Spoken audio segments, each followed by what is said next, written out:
Friends, जय श्री कृष्ण। मारा kitchen में तमारू स्वागत है। आज आपणे बनावीशुं महाशिवरात्रि स्पेशियल शक्करियाना शीरानी रेसिपी।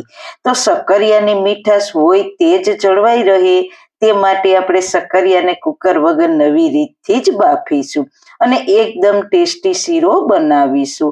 આ શક્કરિયામાં તમને બિલકુલ રેસા પણ નહીં આવે અને સ્વાદમાં સુપર ટેસ્ટી બનાવીશું।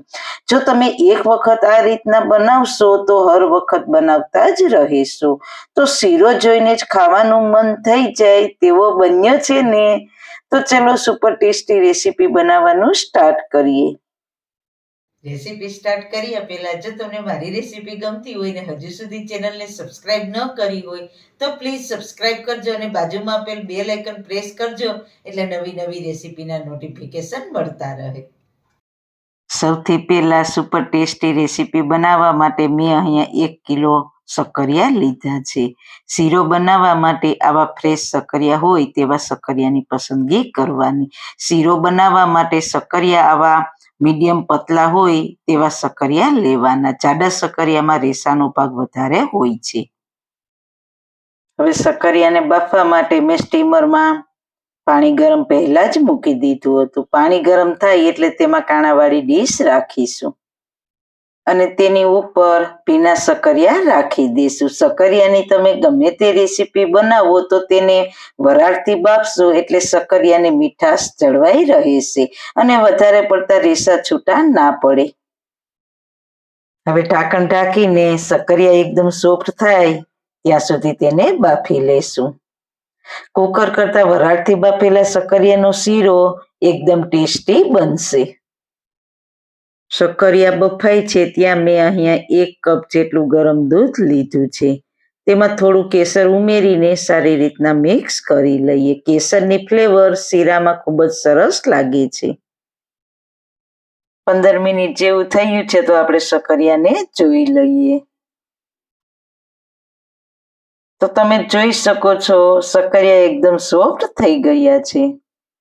તો ગેસની ફ્લેમ બંધ કરી દેશું। હવે શક્કરિયાની છાલ ઉતારી લેશું। તો તમે જોઈ શકો છો શક્કરિયા સરસ બફાઈ ગયા છે એટલે છાલ પણ સરસ રીતના ઉતરે છે। આ રીતના બધા શક્કરિયાની છાલ ઉતારી લેશું। તો છાલ સરસ રીતના ઉતરી ગઈ છે તો તેના નાના નાના ટુકડા કરી લઈશું અને પછી તેને એકદમ સારી રીતના મેશ કરી લઈશું। ઘણી વખત વધારે પડતા રેસાવાળા શક્કરિયા પણ આવી જાય છે। જો એવા શક્કરિયા હોય તો તેના માટે ટેન્શન નહીં લેવાનું। આપણે જે ચારવા માટે ચારણાનો ઉપયોગ કરતા હોઈએ છીએ એ ચારણામાં શક્કરિયાને ફટાફટ ખમણીને રેસાને અલગ કરી શકો છો। તો તમે જોઈ શકો છો આ શક્કરિયામાં રેસા બિલકુલ ઓછા છે। તો હવે આપણે શીરો બનાવી લઈએ। હવે જાડા તળિયાવાળી કઢાઈ લેશું અને તેમાં 5 ચમચી જેટલું ઘી ગરમ મૂકીશું। જો તમારે વધારે ઘી લેવું હોય તો વધારે પણ લઈ શકો છો અને આના કરતાં ઓછું ઘી લેવું હોય તો ઓછું પણ લઈ શકો છો।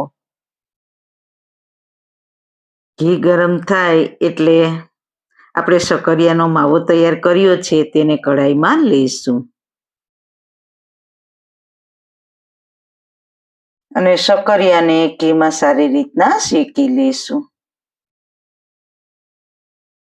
મીડિયમ ગેસની ફ્લેમ ઉપર શક્કરિયાને સતત હલાવીશું અને શક્કરિયામાંથી બધું જ મોઇશ્ચરનો ભાગ દૂર થાય ત્યાં સુધી શક્કરિયાને શેકીશું। તો લગભગ મેં 3 મિનિટ જેવું શક્કરિયાને શેક્યા છે। તો તમે જોઈ શકો છો તેનું ટેક્સચર એકદમ સરસ માવા જેવું સ્મૂથ થઈ ગયું છે। હવે આપણે જે કેસરવાળું દૂધ તૈયાર કર્યું છે તે ઉમેરી દઈશું અને સાથે અડધો કપ ખાંડ ઉમેરીશું। ખાંડ તમે તમારા ટેસ્ટ પ્રમાણે પ્લસ માઇનસ કરી શકો છો અને જો તમારા શક્કરિયા બાફેલા તૈયાર હોય તો શક્કરિયાનો શીરો ફક્ત 10 મિનિટમાં બનીને તૈયાર થઈ જશે। ખાંડને અને દૂધને સારી રીતના મિક્સ કરી લઈએ. ખાંડ મિક્સ થાય ત્યાં સુધી મીડિયમ ગેસની ફ્લેમ ઉપર શીરાને થવા દઈશું.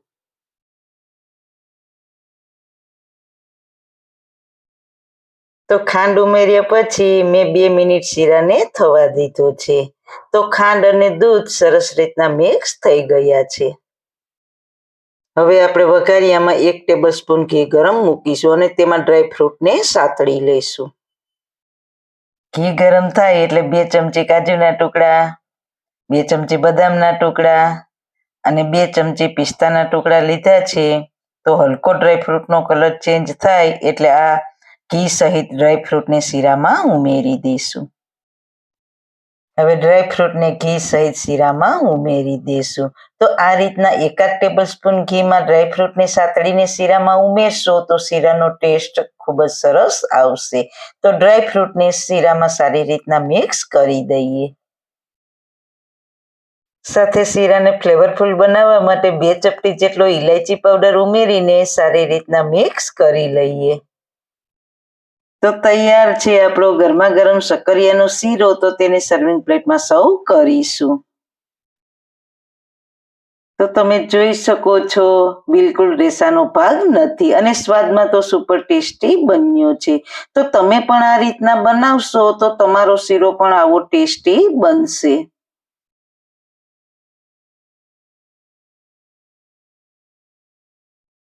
તો ઉપરથી બદામ પિસ્તાની કતરણ અને કેસરથી ગાર્નિશ કરીશું.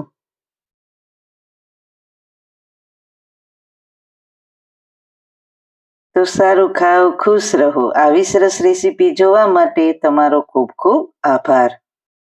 મારી રેસીપીને લાઈક કરજો, શેર કરજો ને મારી ચેનલને સબસ્ક્રાઈબ કરજો. ફરી મળીશું નવી રેસીપી સાથે. જય શ્રી કૃષ્ણ.